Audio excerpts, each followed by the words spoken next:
Hi, hello, నమస్తే. Welcome back to my channel MMV Telugu channel. Hello my dear lovely family members and friends. ఈరోజు మనం హృదయాంజలి part 13లోకి వచ్చేసాం. తన రక్షణ కోసం లక్షలు ఖర్చు పెడుతున్న ఆ శ్రేయోభిలాషి ఎవరు? హఠాత్తుగా గుర్తుకు వచ్చింది. శిశిర్ బాబుకు మంచి టేస్ట్ ఉంది అని అతను అంటే అతడికి శిశిర్ తెలుసు. ఈ శ్రేయోభిలాషి శిశిర్ అన్నమాట. లక్షలు ఖర్చు పెట్టి తనను రక్షించాల్సిన అవసరం అతడికి ఏమిటి? 2-3 రోజులు శిశిర్ కలుస్తాడేమోనని చూసింది. 4వ రోజు పత్రిక పని మీద వెళ్ళి తిరిగి వస్తుంటే అక్కడికి శిశిరిల్లు దగ్గరేనని గుర్తుకు వచ్చింది. అప్పటికి సాయంత్రం 6 అవుతుంది. వెళ్ళి అతన్ని కలిస్తే అని అనుకుంది. కడగాలనుకున్న 4 మాటలు కడిగేస్తే సరి అని అనుకుంది. ఈ సమయంలో అతడి ఇంట్లో ఉంటాడో లేడో, ఉంటే పని అయిపోతుంది, అనాల్సిన మాటలు అనేస్తే మనసు తేలిక పడుతుంది అని అనుకుని కొద్ది క్షణాల తర్కం తర్వాత అపురూప అడుగులు శిశిర్ ఇంటికేసి పడ్డాయి. వాళ్ళ ఇంటి గేటు సమీపిస్తుంటే మొదటిసారి ఆ ఇంటికి పత్రికా కాన్వాసింగ్ పని మీద రావటం గుర్తుకు వచ్చింది. అతడు తనను చూసి చిత్రప్రతిమలా నిలబడిపోవటం, తేరుకొని నీ పేరేమిటని అడగటం, తన కోపంతో విశేష బయటకు వచ్చేయటం సినిమా రీల్లా కళ్ళ ముందు గిర్రం తిరిగింది. తనకేం తెలుసు? చిన్నప్పుడు తనతో ఆడుకున్నవాడని, ఇంకా చిన్ననాటి స్మృతిని పట్టుకొని వేలాడుతున్నాడని. తను ఎంత నిరాసక్తితో చూపినా అతడి ఆసక్తి కాస్త కూడా తగ్గలేదు. అతడి ప్రేమధార అమృతధారే జలపాతంలా దూకుతుంది. అందులో జలకాలాడాలని తనకి ఎంతమాత్రం అనిపించటం లేదు. తుంపర్లు కూడా తన మీద పడకుండా దూరంగా పారిపోవాలనిపిస్తుంది. ఇలా ఎందుకు జరుగుతుంది? మరో ఆడపిల్ల అయితే అతడి ప్రేమను సంతోషంగా స్వీకరించేదే. అందానికి అందం, ఐశ్వర్యానికి ఐశ్వర్యం. వరుడుగా ఏ విధంగా చూసినా నెంబర్ 1 మార్కులే పడతాయి. మరి తానెందుకు స్పందించటం లేదు అని అనుకుంది.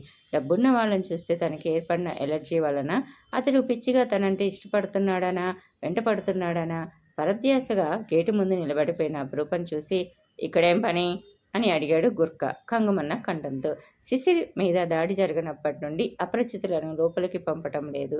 శిశిర్ బాబున్నారా అని అడిగింది. ఆయనతో నీకేం పని? కటువుగా అడిగాడు గుర్క. గొప్పింటి వాళ్ళకే కాదు, గొప్పింటి వాళ్ళ గేటు దగ్గర కాపలా కాసే కుక్కకు కూడా అహంకారమే విసుగ్గా అనుకుంది. ఆయనతో నాకేం పనో తెలుసుకోవడానికి గుర్కావైన నీ పని కాదు. నన్ను లోపలికి వదిలాలంటే నేనెవరో తెలుసుకోవాలనుకుంటే ఇదో విజిటింగ్ కార్డు. బ్యాగ్లోంచి విజిటింగ్ కార్డు తీసిచ్చింది. గుర్కా గేట్ దగ్గర నుండి కదలకుండానే లోపల తోట పనిలో ఉన్న మనిషిని రాజయ్య అని పిలిచి ఆ కార్డు ఇచ్చి పంపాడు. 5 నిమిషాల తర్వాత అతడు తిరిగి వచ్చి మిమ్మల్ని లోపలికి రమ్మన్నారమ్మా అంటూ వెంట పెట్టుకు వెళ్ళి హాల్లో కూర్చోబెట్టాడు.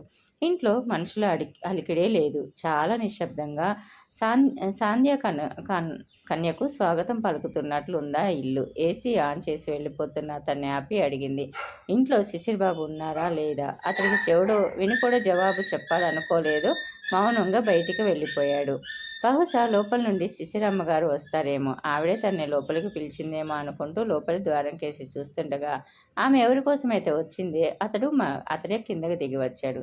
గల్లలుంగి మీద పువ్వుల షర్టు వేసుకున్నాడు. కాళ్ళకి స్లిప్పర్సు. అతడులా లేడు. ఏదో మార్పు. లేలేత నాజూకుతనానికి బదులు ఏదో మొరటుతనం. మొత్తం బాడీయే చేంజ్ అయినట్టుగా ఉంది. ఆమె కూర్చున్న సోఫాకి అటు ఇటు చేతులు అనిచి ఆమె ముఖం మీదకి వంగి చిరునవ్వుతో, ఏమీ నా భాగ్యం, సాక్షాత్ దేవతే పూజాన్ని వెతుక్కుంటూ వచ్చింది అన్నాడు. అతడి కళ్ళల్లో కెరటంలో ఎగిసిపడుతున్న ఆనందోత్సాహాలు. 2 వాయిద్దామని సీరియస్గానే అంది అపరూప.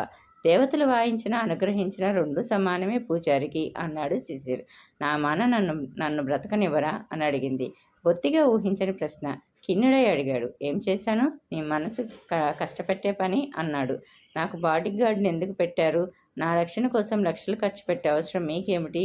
సుటిగా తీక్షణంగా అతడి కళ్ళల్లోకి గుర్చి చూస్తూ అడిగింది. అతడు సోఫా చేతుల మీద నుండి చేతులు తీసి ఆమెకు ఎదురుగా మరో సోఫాలో కూర్చున్నాడు.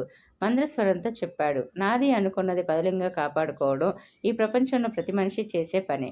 ఇక లక్షలు ఖర్చు పెట్టడం అంటావా? నాది అనుకున్నది రక్షించుకోలేకపోతే నాకున్న ఆ లక్షలకు విలువేముంది? నాకు అత్యంత ప్రియమైన వ్యక్తి నాకు జీవితంలో కరువైన రోజు ఆ లక్షలు ఉండి లేనట్టే నాకు. నువ్వు లేని నాడు నాకు అసలు జీవితమే లేదు అపరూప అని అన్నాడు. నేను అందరిలాంటి ఆడపిల్లని కాదు. నాకెవరి రక్షణ కవచం అవసరం లేదు. నన్ను నేను రక్షించుకోగలనన్న ఆత్మవిశ్వాసం నాకుంది. మీరిదంతా ప్రేమతోటి చేస్తున్నారేమో కానీ ఆడది ఎవలా అన్న విషయం నాకు గుర్తు చేసి నన్ను అవమానించే పని చేయకండి. ఇకపోతే నన్ను మీ మనిషిని అనుకునే హక్కు మీకెవరిచ్చారు? ఆ రోజే చెప్పాను కదా, నా విషయంలో జోక్యం కలిగించుకుని నన్ను విసిగించుకని అని అంది. నువ్వు ఎవరి దానివి కానంత వరకు, నువ్వు నువ్వుగా ఉన్నంత వరకు నువ్వు నా దానివే అనుకుంటాను అపురూప. నువ్వు ఇంకెవరి దానివో అయిన రోజు నా దానివని అనుకునేంత సంకుచితుణ్ణి కాదు. నా హృదయంలో ప్రతిష్ఠించుకున్న నీ మూర్తి ముక్కలైన రోజు అసలు నేననేవాడిని ఉండను. ప్రేమించిన వాళ్ళను పోగొట్టుకుంటే జీవితమే ఉండదనడం ఒట్టి తిక్క అనిపిస్తుంది. ప్రేమ అన్నది ఇద్దరిలో ఒకేసారి ఉదయించేది కావాలి గాని, అది ఒక్కరిలోనే ఉదయిస్తే అది విషాదాంతం కాక తప్పదు. ఇంత చేసినా నన్ను ప్రేమిస్తానంటే, ఆ ప్రేమకే మీ జీవితాన్ని బలిపెడతానంటే అది మీ ఇష్టం. ఒకరి ఇష్టంలో జోక్యం చేసుకునే మనిషిని కాదు నేను అంది అపురూప. నా జీవితంలోకి రాకపోయినా సరే, నువ్వు నువ్వుగా ఉన్నంత వరకు ఆరాధిస్తాను. ఆ ఆరాధన నుండే జీవించే శక్తిని పొందుతాను. అతని మాటలు విన్న ఆమె ప్రేమ తిక్క, ఎవరి తిక్క వాళ్ళకి ఆనందంగా అన్నారు కదా అంటూ అతని ముఖంలోకి తిరిగి నవ్వు తెచ్చుకుంటూ, రాక రాక నా ఇంటికి వచ్చావు. నేను ఇచ్చే ఆతిథ్యం స్వీకరించి నువ్వు వచ్చిన ఆనందం నాకు మిగిల్చు అన్నాడు. ఇంట్లో ఎవరు కనిపించడం లేదే, మీ అమ్మగారు అని అడిగింది. ఈరోజు మార్నింగ్ అమ్మా నాన్న మా బంధువుల అమ్మాయి పెళ్లికి వెళ్ళారు, రేపొస్తారు. అతిథి సేవకు ఈ దాసుడు మాత్రమే ఉన్నాడు ఇంట్లో అని అన్నాడు. నాకేం సేవలక్కర్లేదు, సెలవిస్తే వెళ్ళిపోతాను అంటూ లేచింది అపురూప. ప్లీజ్, కనీసం కాఫీ అయినా తీసుకోకుండా వెళ్ళిపోతావా, వేడుకోలుగా అడిగాడు. సరే, కాఫీ మాత్రమే అని అంది. ఆ హాలులో ఓ ప్రక్కన అద్దాల వెనుక గంధపు చెక్కతో మలిచిన రాధాకృష్ణులను చూడసాగింది. స్త్రీ పురుషుల ప్రేమైక జీవనానికి చక్కని ప్రతీక. యమునా తీరంలో మురళీరవం, రాధా ఎదిలో తీయని విరహం. వారి రాగబంధం సృష్టికి ఒక చక్కని కానుక. వంటాయినికి 2 కప్పుల కాఫీ కలిపి తీసుకురమ్మని చెప్పి తిరిగి వచ్చాడు శిశిర్. మీ నాన్నగారు ఎలా ఉన్నారు, వచ్చి చూద్దామంటే వీలు కాలేదు అని అన్నాడు శిశిరు. బాగానే ఉన్నారు. ఈసారి అతడికేసి పరిశీలనగా చూడసాగింది. ఆ చూపులో తడబాటు లాంటిదేమీ లేదు. ఆమె చూపులు చక్కలి గింతలు పెట్టినట్టు కాగా, ఏమిటా చూపు, నాకు సిగ్గేస్తుంది అన్నాడు హాస్యంగా. మీలో ఏదో మార్పు, ఎందుకో మీరులా లేరు. ఆ, తెలిసింది. ఎక్సర్సైజు, బాక్సింగ్ లాంటివి మొదలు పెట్టారా అని అడిగింది. ఎలా కనిపెట్టావు అని అడిగాడు అతడు. తిరిగిన కండలు, పొంగిన ఛాతీ, చిన్న సైజు పహిల్వాన్ ఆకృతికి శ్రీకారం చుట్టినట్టుంటేను అని అంది. మనిషికి బలం, ఆత్మబలంతో పాటు దేహదారుఢ్యం కూడా ఎంతో అవసరమని చెబుతాడు స్వామి వివేకానంద. ఆయన జీవితం, ఆయన వాణి యువతకెంతో స్ఫూర్తిదాయకాలు. ఆయన హితవు చాలా ఆలస్యంగా పట్టించుకున్నాను. ఈ శరీరంలోని హంసకండరాలను ఉక్కుగా మార్చడం ఎంత అవసరమో ఆ దుర్మార్గుల చేత చిత్తుగా దెబ్బలు తిన్న తర్వాత పడిపోయాక తెలిసింది. నా దౌర్బల్యం నాకే సిగ్గు కలిగించింది. ఇకపోతే ఈ ప్రపంచంలో ఎంత బాధ ఉందో నీతో పరిచయం అయ్యాక తెలిసింది. ఆ బాధను తట్టుకునే స్థైర్యం కూడా, యోగా కూడా చేస్తున్నాను. ఫ్రిడ్జ్లోంచి యాపిల్ పండు తీసి చాకుతో ముక్కలు చేసి ప్లేట్లో పెట్టి తీసుకో అపురూప అన్నాడు. ఒక్క కాఫీ మాత్రమే తీసుకుంటానన్నానా అని అంది. పళ్ళు సాత్వాహకారం అన్నాడు. బాబోయ్, అడుగడుగున సూక్తి ముక్తావళి చదివారంటే చచ్చిపోతాను. దానికంటే తినడమే బెటరు అంటూ నవ్వుతూ ముక్కలు అందుకుంది. కాఫీ కూడా తీసుకోవడం అయ్యాక బయలుదేరుతూ, రేపటి నుండి నా వెనుక బాడీ గార్డు కనిపించకూడదు, ఇది చెప్పడానికే వచ్చాను. నా ఉద్యోగ ధర్మంలో నేను ప్రమాదాన్ని ఎదుర్కొంటే గెలిచినా ఓడినా నాకు సంబంధించి మాత్రమే కావాలి. ఇంకెవరు పాలు పంచుకోవడం నాకు ఇష్టం ఉండదు అంది. సరే, నీకిష్టం లేని పని నేనెప్పుడు చేయను. చీకటి పడింది, కార్లో డ్రాప్ చేయనా అని అడిగాడు. వద్దు, డైరెక్ట్ బస్సు ఉంది, వెళ్ళిపోగలను అని అంది. కనీస మర్యాదగా నేను గేటు వరకైనా సాగనంపటానికి అనుమతిస్తావా లేదా అని అడిగాడు. నా అనుమతి ఇష్టం లేకుండా మీరేమి చేయరా అని అడిగింది. కొన్నిటికే అనుమతి కావాలి, కొన్నిటికే అక్కర్లేదు. నేను ప్రేమించడానికి నీ అనుమతి అక్కర్లేదు. నిన్ను అప్పుడప్పుడు నాకు చూడాలనిపించినప్పుడు చూడడానికి నీ అనుమతి అక్కర్లేదు. హడావుడిగా బయట నుండి వచ్చిన అపురూప, జ్యోతి, బాను వచ్చాడా అని అడిగింది. రాలేదు వదినా అని అంది జ్యోతి. వాడొచ్చేదాకా ఆగడానికి వీల్లేదు. గబగబా సామాన్ సర్దేయాలి. మనం ఇల్లు మారిపోతున్నాం ఈ రాత్రికే. ఇల్లు చూసొచ్చాను అని అంది. ఇప్పటికి 3 ఇళ్ళు మారాం. నెలైనా ఓ చోట ఉండేటట్టు లేదు. బిచ్చగాళ్ళలా తట్టబుట్ట నెత్తినేసుకు తిరగడం అసహ్యంగా ఉంది. జ్యోతి అసహనంగా అంది. ఏం చేయాలి, వాళ్ళు ఈ ఇల్లు కూడా కనిపెట్టేశారు అని అంది అపురూప. మీ వెంట వాళ్ళు తిరుగుతున్నప్పుడు మీరే ఇంటికి వెళ్ళినా ఇల్లు కనిపెడతారు. ఇలా ఎంతకాలం అని అంది. దుష్ట శిక్షణ జరిగేంత వరకు మనకు తప్పవి కష్టాలు అని అంది రూప. దుష్ట శిక్షణ ఎప్పుడు జరుగుతుందో కానీ ఇప్పుడు మాత్రం మా చావుకు వచ్చింది. శిక్షణ మాకు జరుగుతుంది. రుసరుసలాడుతూనే గుళ్ళల్లో అల్మరాయిలో ఉన్న సామాను గుంజి గుంజి గది మధ్యలో విసరసాగింది. కొన్ని సొట్టలు పోతే, కొన్ని ఏ భాగానికి ఆ భాగం వదిలిపోయి చేతికి రాకుండా పోతున్నాయి. మాటి మాటికి ఇల్లు మారటం అన్నది ఎంత ఆగ్రహం కలిగించిందో ఆమె చేస్తున్న శబ్దాలే చెబుతున్నాయి. బానొచ్చాడు. ఇదేమిటి, సామాను చెల్లాచెదురుగా పాడేశారేమిటి అని అడిగాడు తెల్లబోయి చూస్తూ. నా చావుకు వచ్చింది. సుఖంగా మా అమ్మగారింట్లో ఉన్నదాన్ని ఈడ్చుకువచ్చి ఈ కుంపలో పడేశారు. జ్యోతి చేతిలో పడ్డ సామాను తుఫాన్ తాకిడికి తిన్నట్టుగా అవుతుంది. ఏమొచ్చిందిప్పుడు అని అన్నాడు. మళ్ళీ తట్టబుట్ట నెత్తినేసుకు పెడుతున్నాం. బిచ్చగాళ్ళ అవతారం అన్నమాట అని అంది జ్యోతి. ఇంకా అర్థం కాలేదా అన్నట్టు చూసింది. నా వల్ల మీకు అంత ఇబ్బందిగా అనిపిస్తే మీరిక్కడే ఉండండి జ్యోతి. నేను, చెల్లి, నాన్నగారు వెళ్ళిపోతాం. ఒంటరి పోరాటం మాకు అలవాటేగా అని అంది. లోకులతో మాకిదొక నింద. కష్టమో సుఖమో అందరం కలిసి పంచుకోవాలని వచ్చాం. వచ్చినందుకు మనస్తాపాలు కలగకుండా కలిసి ఉండేలా చూడటం నీ ధర్మం అక్కయ్య. ఇలా 10 రోజులకోసారి ఇల్లు మారడం అంటే ఎంత ఇబ్బంది అని అన్నాడు భాను. అందుకే కదరా ఎవరికి వాళ్ళు ముందామని చెప్పేది శాంతంగా అంది అపరూప.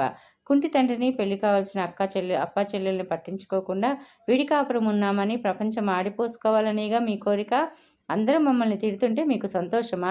జ్యోతి చిటపటలాడిపోయింది, నిప్పులో పడ్డ ఉప్పులాగా. గొప్ప మనసుతో కష్టసుఖాలు పంచుకోవాలని వచ్చినప్పుడు అంతే గొప్ప మనసుతో వచ్చిన కష్టాలు భరించక తప్పదు జ్యోతి అని అంది అపరూప. మీరు కావాలని కష్టాలు తెచ్చుకుంటూ పంచుకోమనడం భావ్యమా? మీరు ఇంటర్వ్యూలని, సమాచార సేకరణ అని ఎక్కడెక్కడో వేళాపాలా లేకుండా తిరుగుతుంటే నలుగురు అనే మాటలు వినలేక చస్తున్నాను అని అంది జ్యోతి. నలుగురు ఏమంటున్నారు? అపరూప గొంతులో తుఫాను ముందు వచ్చే ప్రశాంతత. ఎందుకులే అక్కయ్య అవన్నీ. నువ్వా పత్రిక ఉద్యోగం మానేయి. అంతోటి ఉద్యోగం ఇంకెక్కడ దొరకదా ఏమిటి? కావాలంటే మా కంపెనీలోనే మేనేజర్ గారిని అడుగుతాను. అసలు నువ్వు ఉద్యోగం చేయాల్సిన అవసరమే లేదు. పడ్డన్నాళ్ళు కష్టాలు పడ్డావు. నువ్వు ఉద్యోగం చేయకపోతే నేను అన్నం పెట్టనా? నా దిగులొద్దు. కలిగిందేదో కలిసి తిందాం అని అన్నాడు భాను. మంచి ఉద్యోగం ఏదైనా దొరికితే అది వదిలేస్తాలేరా. ఉద్యోగం మానేసి ఇంట్లో కూర్చోమని మాత్రం అనకు. ఇంట్లో కూర్చుంటే నాకేం తోస్తుంది చెప్పు అని అంది అపరూప. తిరగ నేర్చిన కాంత తిట్ట నేర్చిన నోరు ఊరుకోదని అని జ్యోతి అంటంగానే నోర్మై, నోటికి ఎంతొస్తే అంత అనేయడమేనా? భాను భార్యని కసిరాడు. నాకు తెలిసి భాను, ఎంతైనా మీరు ఒకటే. నేనేగా పరాయిదాన్ని ఏడుపు లంకించుకుంది జ్యోతి. అబ్బా, ఇప్పుడు ఏమన్నానని శోకాలు అని అన్నాడు. మా వాళ్ళతో ఉందామని నన్ను తీసుకొచ్చిన రోజే అనుకున్నాను ఇదేదో మనల్ని ఎడబాపటానికి వచ్చిందని. భాను, మీరిక్కడే ఉండండి, మేము వెళ్ళిపోతాం. ఆ అమ్మాయి అంత బాధపడుతుంటే ఇంకా మనం కలిసి ఉందామనడం అర్థం లేనిది అని అంది రూప. అది పిచ్చిదక్కయ్య, దాని మాటలు పట్టించుకోవద్దు. సామాన్ ప్యాక్ చేయడంలో సాయం చేస్తూ అన్నాడు భాను. కొత్త ఇంటికి వచ్చిన వారం రోజులైంది. ఆ రోజు చీకటి పడుతుండగా కాలింగ్ బెల్ మోగింది. అపరూప బయటికి తొంగి చూసింది. కిటికీ తలుపు ఓరుగా తెరిచి అర్పిత చదువుకుంటుంది. తండ్రి మంచం పక్కన కూర్చొని. నేను లోపలికి వెళ్తాను. వాళ్ళు నన్ను అడిగితే ఇంట్లో లేనని చెప్పు. చురుగ్గా లోపలికి కదులుతూ చెప్పింది అపరూప. అర్పితకి తలుపులు తెరవడానికి భయం వేసింది. వంటింట్లో ఉన్న జ్యోతి కూడా బయటికి వచ్చింది. ఎవరు కొడుతున్నది? తలుపు తెరిచి చూడరాజు అని అంది జ్యోతి. భయపడుతుడి తలుపు తెరిచింది అర్పిత. తెరవకపోతే వాళ్ళు తలుపులు విరక్కొట్టి లోపలికి వచ్చేలా ఉన్నారు. గడియ తీయగానే 4 మనుషులు లోపలికి త్రోసుకు వచ్చారు. 4 పులులు జొరబడ్డట్టుగా ఉంది వాళ్ళ అవతారం చూస్తే. అర్పితను, జ్యోతిని చూసి వాళ్ళల్లో వాళ్ళు ముఖాలు చూసుకున్నారు. వీళ్ళు కాదు, అది లోపలున్నట్టున్నది అన్నాడు ఒకడు. పత్రికలో పనిచేసే పిల్ల కావాలి మాకు. లోపలుందేమో పిలు అన్నాడు ఇంకొకడు. లేదు. అర్పిత గొంతు వణికింది భయంతో. అబద్ధం. 10 నిమిషాల క్రితం అది ఇంటిలోకి రావటం నేను చూశాను. ఖచ్చితంగా అది ఇంట్లోనే ఉంది అని అన్నాడు. ఖచ్చితంగా ఇంట్లోనే ఉంటే దొరకక ఎక్కడికి పోతుందిరా? లోపలుందేమో జుట్టు పట్టి ఈడ్చుకురండి ఒకడు చీఫ్ కమాండర్లా ఆర్డర్ వేశాడు. మిగతా 3 లోపలికి వెళ్ళారు. వంటగది, బెడ్రూమ్, స్టోర్ రూమ్, చివరికి ల్యాబరేటరీ కూడా వదలకుండా చూశారు. అపరూప తప్పించుకుపోయిందని నిర్ధారణకు వచ్చాక తిరిగి బయట గదిలోకి వచ్చారు. ఇంత అట్టహాసంగా వచ్చి పూత చేతులు ఊపుకుంటూ పోతే బాసు కోప్పడతాడ్రా.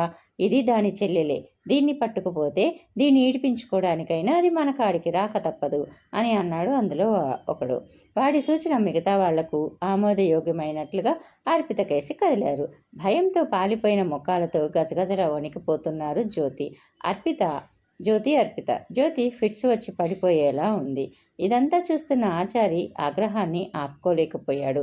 మంచానికి అంటిపెట్టిన ఊతకర్రలు అందుకొని ఒకటి చంక కింద పెట్టుకొని ఒకటి వాళ్ళ పైకి ఎత్తాడు రౌద్రంగా. నా పిల్ల మీద చెయ్యి పెడితే మీరు బతకర్రా. ఈ కర్రతో మీ బుర్రలు బద్దలు పొడతాను అని అన్నాడు. అబ్బో, కుంటి నా కొడుక్కి పౌరుషం తక్కువ లేదే. ఒకడు ఆయన లేపిన కర్రను పట్టుకునలాగి దూరంగా విసిరేశాడు. ఒక కాలు చాచి ఆయన చంక కింద కర్రను తప్పించాడు. మొదలు నరికిన చెట్టులా ఆయన కూలిపోయాడు. తల బల్లున బండలకి గుద్దుకోవడంతో తలంతా మొద్దుబారిపోయి కళ్ళ ముందు చీకటి వలయాలు కమ్ముకోసాగాయి. నానా నానా వదినా అర్పిత కేకలు వేస్తుంటే ఆయన బలవంతంగా కళ్ళు తెరిచాడు. అర్పిత ఒకటి భుజం మీద మేకపిల్లలా పడి గించుకుంటుంది. రేయ్, నా పిల్లను విడిచిపెట్టరా? ఆయన సత్తువ తెచ్చుకొని లేవబోతుంటే ఒకడు ఆయన్ని కిందికి తోసి గొంతు మీద కాలు పెట్టి కసిగా తొక్కాడు. అది మామూలు పాదం కాదు, రాక్షస పాదం. వాడిది రాక్షస బలం. ఒకనాడు ఎన్నో మధుర రాగాలు ఆలపించిన ఆయన గొంతు మూగబోయింది. ఆయన ఊపిరి ఆగిపోయింది. మొండి కాళ్లతో వెల్లకిలా పడి కళ్ళు వెళ్ళకొచ్చి నోరు తెరుచుకుండిపోయిన ఆయన్ని చూసేసరికి జ్యోతికి స్పృహ తప్పింది. ఇంటి ముందు ఆగి ఉన్న కారులో అర్పితను వేసుకొని వెళ్ళిపోయాక ఈ గొడవను కిటికీల వెనుక నుండి గమనిస్తున్న వాళ్ళంతా మెల్లిగా భయంగా తలుపులు తెరుచుకొని బయటికి వచ్చారు. పెరటి గోడ ఎక్కి అవతలికి దూకి తప్పించుకున్న అపరూప తెలిసిన వాళ్ళ ఇంటికి పరిగెత్తి దగ్గరలో ఉన్న పోలీస్ స్టేషన్కి ఫోన్ చేసి తిరిగి వచ్చేసరికి అంతా అయిపోయింది. తను పారిపోతే చెల్లెల్ని పట్టుకుపోతారన్న ఆలోచన రానందుకు తల బాదుకుంది అపరూప. రెడ్ హ్యాండెడ్గా దుండగలను పోలీసులకు పట్టివ్వాలన్న ఆలోచన బెడిసి కొట్టగా చెల్లెల్ని వాళ్ళ చేతిలో పడేలా చేసింది. తండ్రిని శాశ్వతంగా పోగొట్టుకుంది. పరంజ్యోతి గారికి పక్కింటి నుండి ఫోన్ చేసింది. ఇంట్లో ఫోన్ ఎత్తిన నౌకరు, బాబుగారి కారుకి యాక్సిడెంట్ అయిందమ్మా, హాస్పిటల్లో ఉన్నారు, అమ్మగారు కూడా అక్కడే ఉన్నారు అని చెప్పాడు. మై గాడ్, ఇప్పుడేంటి దారి? ఈ ఆపద సమయంలో ఎవరు దిక్కు? తల పట్టుకుంది. ఆమె ఇంటికి తిరిగి వచ్చేసరికి పోలీసులు వచ్చారు. భాను కూడా కంపెనీ నుండి వచ్చాడు. శవమై పడి ఉన్న తండ్రి గాని, జీవచ్చంలా అయిన అక్కని గాని, దుండగులు ఎత్తుకెళ్లిన చెల్లెలు గాని అతడికి పట్టలేదు. ప్రాణం ఉందో లేదో అన్నట్టుగా నేల మీద అస్తవ్యస్తంగా పడి ఉన్న భార్యని చూసేసరికి అతడికి దుఃఖం పొర్లుకు వచ్చింది. జ్యోతి, నువ్వు చెప్పినా వినకుండా ఉన్నందుకు నాకు మంచి చేస్తే జరిగింది. చివరికి నిన్నే పోగొట్టుకుంటాను అనుకోలేదు అని కొనుగుతూ ఆటోలో భార్యని తీసుకొని హాస్పిటల్కి వెళ్ళిపోయాడు. పోలీసులకి ఆ రాత్రి అంతా చేతి నిండా పని. కేసు వివరాలు రాసుకోవడం, వేలిముద్రలు తీసుకోవడం, శవ పంచనామా మొదలైన తతంగం అంతా నడుస్తుంది. ఈ శవం బ్రతికి రాదు, కానీ ముందు నా చెల్లెల్ని రక్షించే ప్రయత్నం చేయండి ఇన్స్పెక్టర్ గారు అని క్షణక్షణం ప్రాధేయపడసాగింది అపరూప. ఏదైనా క్లూ దొరకాలి కదమ్మా. క్లూ దొరికితే వాళ్ళని పట్టుకోవడం, నీ చెల్లెల్ని రక్షించడం ఎంతసేపు అన్నాడు ఇన్స్పెక్టరు. ఇంకా మీకు ఏం క్లూ కావాలండి? అన్ని వివరాలు ఇచ్చాను, దుండగుడెవరో కూడా చెప్పాను, వెళ్ళి పట్టుకోవడానికి ఏం? అపరూప సీరియస్గా అనేసరికి ఇన్స్పెక్టర్ అహం దెబ్బతింది. నీ చెల్లెల్ని ఎక్కడికి ఎత్తుకెడుతున్నది చెప్పారా వాళ్ళు? చెబితే చెప్పు, వెళ్ళి రక్షించి తీసుకువస్తాం అని కసిరినట్టుగా అన్నాడు ఆయన. నిజమే, విద్యావతిని ఎత్తుకు వెళ్ళిన రైస్ మిల్లుకి తన చెల్లెల్ని ఎత్తుకెళ్తారన్న గ్యారెంటీ లేదు. ఆ ముఠాలో నాయకులు ముగ్గురు. వాళ్ళ ఇల్లు ఎక్కడెక్కడో కూడా తనకు తెలియదు. అర్పితను ఎక్కడికి తీసుకువెళ్ళింది ఎలా తెలిసేది? ఆ పోలీసు వాళ్ళు దొంగలు పడ్డ 6 నెలలకి కుక్కలు మొరిగినట్టుగా రంగప్రవేశం చేసేసరికి అక్కడ తన చెల్లెలు మానప్రాణాలతో మిగులుతుందా? ఎవరిని సాయం అడగాలి? ఇప్పుడే పరంజ్యోతి గారికి యాక్సిడెంట్ కావాలా? ఆలోచనలో తలబద్దలు కాగింది. దిక్కు మాత్రం తోచలేదు. అప్పుడే శిశిర్ గుర్తుకు వచ్చాడు. అతడి సాయాన్ని అతడు పెట్టిన బాడీగార్డ్ని ఎప్పుడో నిరాకరించింది. ఇప్పుడు ఏ ముఖం పెట్టుకొని అడుగుతుంది? అతడి ప్రేమను స్వీకరించినప్పుడు అతడి సాయం కోరడం భావ్యమా? అయినా పోలీసులు చేయలేని పనిని అతడు మాత్రం ఏం చేయగలడు? ఆచార్ని పోస్టుమార్టం కోసం తీసుకెళ్లిపోయారు పోలీసులు. అర్పితను తీసుకెళ్లిన కారు రంగు గురించి, నెంబర్ గురించి, అందులో వచ్చిన వ్యక్తుల గురించి ఇరుగు పొరుగుల నుండి వివరాలు సేకరించాడు ఇన్స్పెక్టరు. ఎదిరింటి వాళ్ళు, పక్కింటి వాళ్ళు వాళ్ళని కొంచెం కొంచెంగా వర్ణించగలిగారు. కారు రంగు చెప్పగలిగారు, కానీ నెంబర్ ఎవరూ చెప్పలేకపోయారు.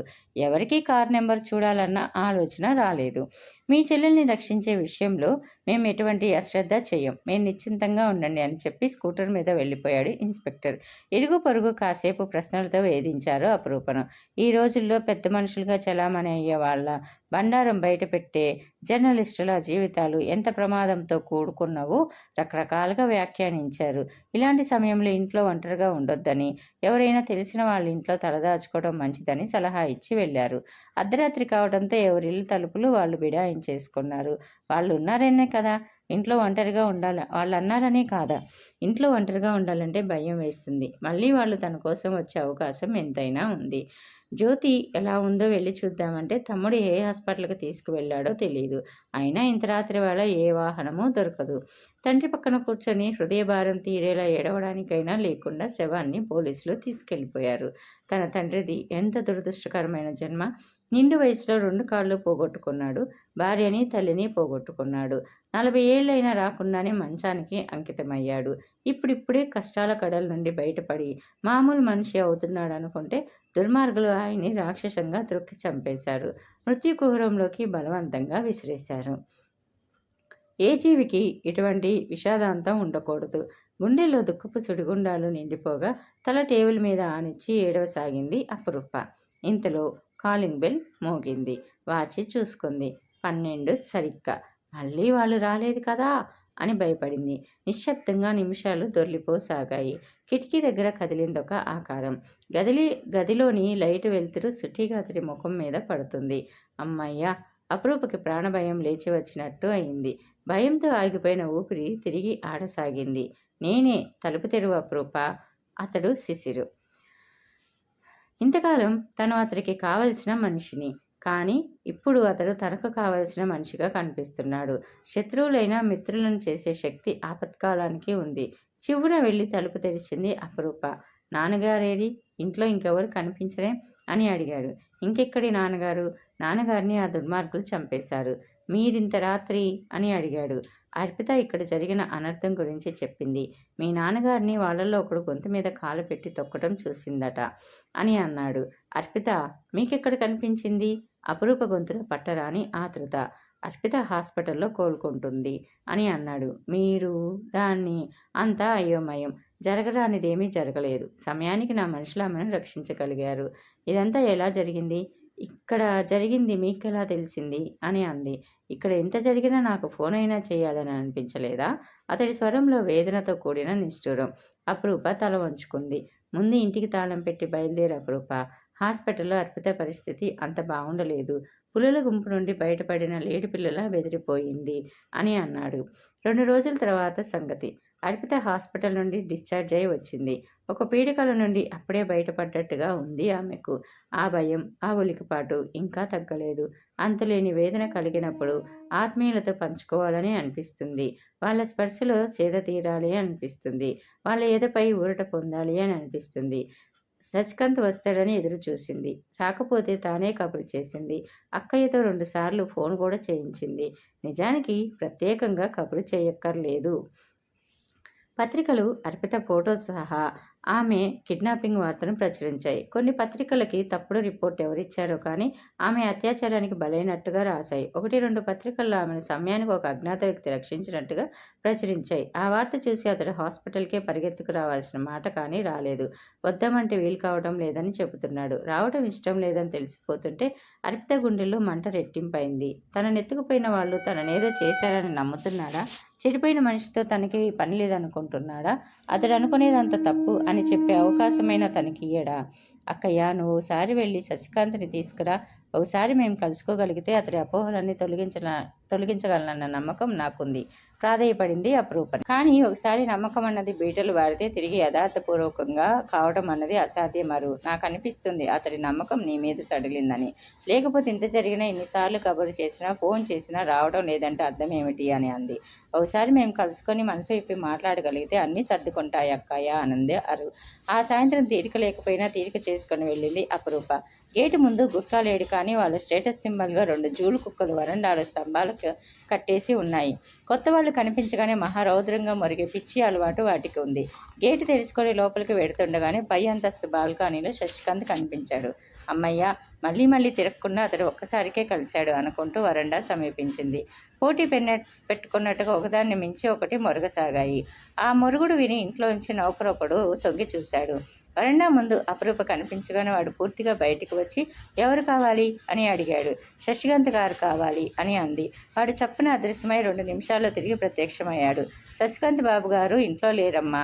ఇందాక బయటికి వెళ్ళారని అమ్మగారు చెప్పారు అని అంది. ఇందాక ఆయన మేడ మీద కనిపించారే అని అంది అపురూప. ఇంట్లో లేరని చెప్పా కదా, ఇంకెవరిని చూసి అలా అనుకున్నారు అని అన్నాడు. వాడు మరో ప్రశ్నకు అవకాశం ఇవ్వదలుచుకున్నట్టుగా గిర్రున తిరిగి లోపలికి వెళ్ళిపోయాడు. ఇంటికి వచ్చి చెప్పింది. అతడు కావాలని ముఖం తప్పిస్తున్నాడు. ఇంత స్పష్టంగా అతడు నువ్వంటే అయిష్టత వ్యక్తం చేస్తున్నా నువ్వు ఇంకా అతడి భ్రాంతి నుండి బయటపడలేకపోవడం సిగ్గుచేటుగా కనిపిస్తుంది నాకు అని అంది. మలిన వదనాన్ని దించుకొని మాట్లాడలేకపోతున్నట్టుగా మౌనం వహించింది అర్పిత. కొందరికి ప్రేమ ఒక తపస్సు, కొందరికి ప్రేమ ఒక ఆట, కొందరికి ప్రేమ ఒక విలాసం. శశికాంత్ ప్రేమ దేనికి చెందుతుందో నువ్వే నిర్ణయించుకో. ఇంకా అతడి వెంట పడితే నిన్ను నువ్వే కించపరుచుకున్న దానివి అవుతావు అంటూ అపరూప లోపలికి వెళ్ళిపోయి పనిలో నిమగ్నమైంది. జరిగిన దుస్సంఘటన తనను ఎంత చిత్రక్షోభకు గురి అయింది అతడు ఊహించుకోలేడా? అర్థంగా అతడి హస్తం తన భుజాన్ని తట్టి ఊరడించాలని తెలియదా? ఇలాంటి సమయంలో ముఖం తప్పించిన అతడి ప్రేమ ఏ కోవకు చెందుతుంది? కొందరికి ప్రేమ ఒక తపస్సు, అది నిజం. తన ప్రేమను ఒక గట్టి పరకలా తీసివేసిన ఆమె కోసం తన అర్ధబలాన్ని, అంగబలాన్ని ఉపయోగించి ఆమె రక్షణ భారం తనకు తానుగా స్వీకరించిన శిశిర్ బాబుకు ప్రేమ ఒక తపస్సు లాంటిది. దేవత సాక్షాత్కరించిందా, వరం ఇచ్చిందా లేదా అన్నది ముఖ్యం కాదు. ఆమె ధ్యానమే అతడికి వరం. కొందరికి ప్రేమ ఒక విలాసం. శశికాంత్కి ప్రేమ ఒక విలాసమై ఉంటుంది. ఈరోజు ఏదో జరిగిందని తన జట్టు విడవడానికి సన్నద్ధమయ్యాడు. అర్పితకు గుండెనెవరో తడిగుడ్డతో మెలిపెడుతున్నట్టుగా ఉంది. కానీ సుదూర ఆకాశంలో మిణుకుమణుకుమనే తారకల చిన్న ఆశ. ఒకసారి అతన్ని కలిసి జరిగింది చెబితే అతడిలో ఈ వైముఖ్యం తొలగి దగ్గరవుతాడేమోనని. అపరూప సిగ్గులేదని ఈసరించిన పనినే చెయ్యక తప్పింది కాదు అర్పితకు. కాలేజీలో అతన్ని కలిసింది. అక్కడ కూడా అతడు ముఖం చాటేయబోతే ఎవరున్నారని, ఎవరు చూస్తున్నారని గాని లెక్క చేయకుండా వెళ్ళి అతడి రెక్క పట్టుకొని నిలేసింది.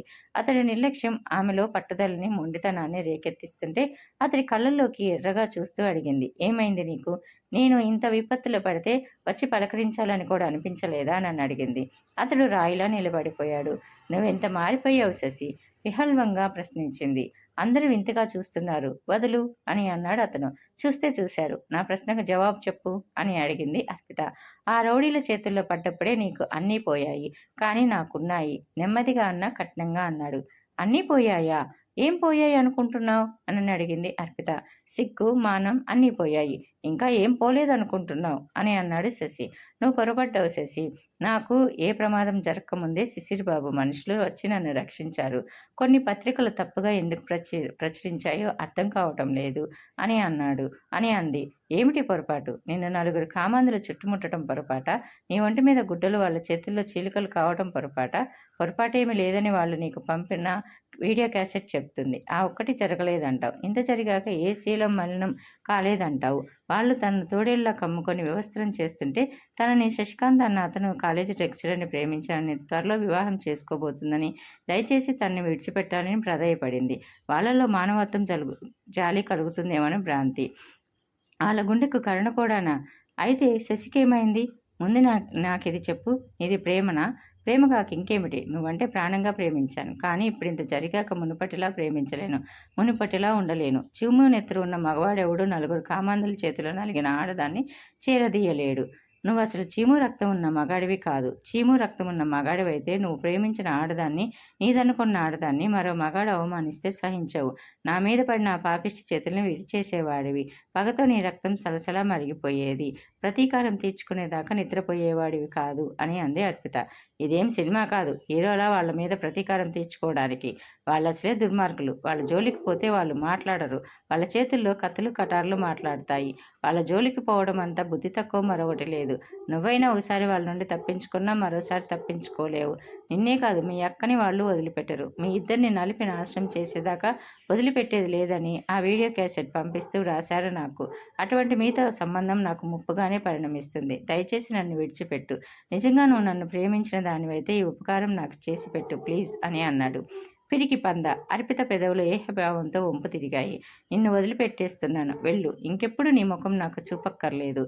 పరంజ్యోతి గారు హాస్పిటల్ నుండి ఇంటికి వచ్చేసరికి 4 రోజులు పట్టింది. యాక్సిడెంట్లో కాలు బాగా నలిగిపోయింది. అతకడం అసాధ్యమని తొడ వరకు తీసేశారు. శరీరం కోలుకోలేనంతగా ఆయన యాక్సిడెంట్కు గురి అయ్యారు. భూతంలో మీదకి తీసుకువచ్చిన లారీ బారిన పడిన ప్రాణాలతో బతకడమే గొప్ప విషయం. ఏ అదృష్ట దేవత ఆశీర్వాదం అన్నట్టు ప్రాణాలతో బయటపడ్డాడు. ఆయనకి యాక్సిడెంట్ కాగానే అమెరికాలో ఉంటున్న కొడుక్కి వర్తమానం అంది బయలుదేరి వచ్చాడు. అతడు వచ్చేసరికి కూడా తండ్రి స్పృహలోకి రాలేదు. యాక్సిడెంట్ను బుక్ చేసి ఎంక్వైరీ జరిపిన ఇన్స్పెక్టర్ యాక్సిడెంట్ యాదృచ్ఛికం కాదని, ఇదంతా ఒక పథకం ప్రకారం కొందరు జరిపిన దుశ్చర్య అని తెలపడంతో ఆశ్చర్యపోయాడు కొడుకు సంజయ్. ఇదంతా ఎలా జరిగింది? నాన్నగారి వంటి సత్యసంధుడికి సచ్చిలుడికి శత్రువులు ఉండటం ఏమిటి అని అనుకున్నాడు. ఇదంతా ఆ పత్రికల్లో వచ్చిన ముప్పురా. అసలు ఆ పత్రిక పెట్టడమే నాకు ఇష్టం లేదు. అందులో ఈ దేశంలోని దుర్మార్గమంతా బయట పెట్టడమే ధ్యేయమన్నట్లుగా రాతలు. ఇటీవల అమ్మాయిలను ఎత్తుకు వెళ్ళి అమ్మే ముఠాను ఒకదాన్ని పట్టుకొని వాళ్ళ కథంతా ఫోటోలతో సహా వేసి వాళ్ళ ఆగ్రహానికి గురయ్యారు. ఆ రాతలు ఆపేయమని, లేకపోతే మర్చిపోలేని గుణపాఠం చెప్పడం జరుగుతుందని వాళ్ళ నుండి ఒకటే ఫోన్ కాల్స్. ఒకసారి అటాక్ కూడా చేశారు. తల బ్రద్దులైంది. దేనికి లెక్క చేయక చేతులారా తెచ్చుకున్న ముప్పు ఇది. ఆ పరమేశ్వరి దయ వల్ల నా పసుపు కుంకుమలు గట్టి కాబట్టి ఆయన ప్రాణాలతో బయటపడ్డారు. కానీ వాళ్ళు మీ నాన్నగారి చావుకే ముహూర్తం పెట్టారు అంటూ వాపోయింది లక్ష్మీ ప్రసన్నకుమారి. తన పసుపు కుంకుమలు గట్టివి అన్నప్పుడు మంగళసూత్రాలని కళ్ళకద్దుకోవడం మాత్రం మర్చిపోలేదు. విషయమంతా విన్నాక సంజయ్ చేసిన మొట్టమొదటి పని ఉషోదయం పత్రికని మూసివేయటం. హఠాత్తుగా మూతపడటంతో అందులో పనిచేస్తున్న వాళ్ళంతా నిరుద్యోగులై రోడ్డు మీద పడ్డారు. ఇదంతా పరంజ్యోతి గారి డిశ్చార్జ్ అయ్యి ఇంటికి వచ్చేలాగా జరిగిపోయింది. ఆయన ఇంటికి వచ్చాక కానీ తెలియలేదు పత్రిక మూసేసిన సంగతి. తెలిసాక చాలా బాధపడ్డారు. ఒక చెట్టు పెరిగి పెద్దదై ఎన్నో పక్షులకు గూళ్ళు కట్టుకోవడానికి నిలవై ఎందరికో నీడనిచ్చేదై ఒక్కసారిగా మొదలంటా నరికి వేయబడితే పత్రికా నిర్వహణ అంత తేలికైందేమీ కాదు. ఎన్నో సాధక బాధకాలు ముక్కుసూటిగా వెళ్లే వాళ్ళకిది కత్తి మీద సామే. ఎన్నో తలలు బొడుపలు అయినా ఎందరికో నీడ కల్పించిన తృప్తి. కొంతైనా సాహితీ సేవ, సమాజ సేవ చేస్తున్న తృప్తి. ఈ తృప్తి తన కొడుక్కి అక్కర్లేదు. అతడు పక్కా బిజినెస్ మ్యాను. పత్రిక మూసేయడం పట్ల తన ఆవేదనని వ్యక్తం చేయకుండా ఉండలేకపోయాడు పరంజ్యోతి. నువ్వు మూసింది పత్రికను కాదురా, నా ఆశయాన్ని, నా స్వప్నాల్ని. ఆ పత్రికను ఉన్నత విలువలతో ఇంకా ఇంకా తీర్చిదిద్దాలని ఎంతెంత అనుకున్నానో ఒక్క గొడ్డలి వేటుతో అంతా నరికివేసినట్టు చేసేశావు అని అన్నారు.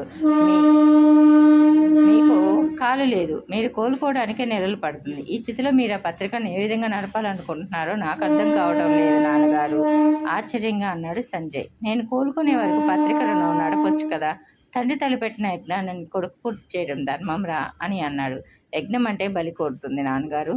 నీకు ఉన్నది ఒక్కగానొక్క కొడుకుని కదా అని అన్నాడు. నేను తలపెట్టింది పవిత్ర యజ్ఞంరా. దుర్మార్గులను బలి కోరుతుందే కానీ కర్తవ్య పరాయణులను కోరదు. కొంతైనా సాహితీ జ్ఞానం, సామాజిక స్పృహ లేకుండా పత్రిక నడపడం సాధ్యం కాదు నాన్నగారు.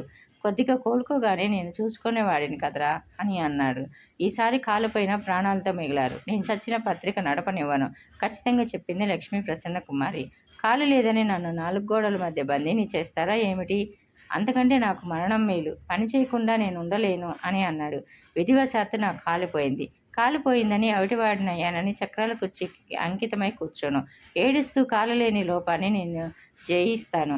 2 కాళ్ళుండి చేయగల పనులన్నీ నేను చేయడానికి సాధన చేస్తాను. మనిషి పట్టుబడితే సాధించలేనిది లేదు. కాళ్ళు పోయినా పర్వతారోహులయ్యారు, కొందరు క్రికెటర్లయ్యారు, ప్రపంచ ప్రదక్షిణాలు చేశారు. అంతా సాధన సాధన అని అన్నాడు. బాగుంది సంబడం. ఇప్పుడు ఎవరెస్ట్ శిఖరం ఎక్కుతానంటారు కాబోలు. భార్య విసుక్కుంది. ఎక్కాలని మనసులో లక్ష్యమే ఏర్పడితే తప్పక ఎక్కగలను. కానీ నా అభిరుచి వేరు, నా ఆలోచన వేరు. ఉషోదయం నా ప్రాణం లక్ష్మీ ప్రసన్న అని అన్నారు. ఉషోదయం మీ ప్రాణం కాదండి, మీ ప్రాణం తీసేది అని అంది లక్ష్మీ ప్రసన్న. కాదు కాదు అని అన్నాడు అతను. మీరింకేం మాట్లాడకండి. పత్రిక పేరెత్తితే నన్ను చంపుకు తిన్నంత ఒట్టు అని అంది భార్య. భార్య ఒట్టు పెడితే ఒక్క అడుగు కూడా ముందుకు వేయలేడు పరంజ్యోతి. 25 ఏళ్ల క్రితం ఆమెను ఏ విషయానికి నొప్పించకుండా ఎంత అపురూపంగా చూసుకున్నాడో ఇప్పుడు అంత అపురూపమే ఆమె అంటే. 25 ఏళ్ల క్రితం ఆమె వెంటబడి వేధించి పెళ్లి చేసుకున్నప్పుడు ఉన్నంత ప్రేమ ఇప్పుడు ఉంది ఆయనకి ఆమె మీద. ఆ ప్రేమకే కరిగిపోయి చాలా విషయాల్లో భర్త మాట కాదనదు ఆమె. ఆమె ఒట్టు పెట్టగానే అతడు ఒక నిట్టూర్పు విడిచి నిస్పృహతో కళ్ళు మూసుకున్నాడు. సంజయ్కి అమెరికాలో ఉండిపోయి అక్కడే బిజినెస్ చేయాలని కోరిక. తల్లి తరపు బంధువులు చాలామందే ఉన్నారు అక్కడ. గ్రీన్ కార్డు కూడా ఉంది అతడికి. కానీ అతడు తిరిగి అమెరికా వెళ్ళడానికి తల్లి ససేమిరా అంగీకరించలేదు.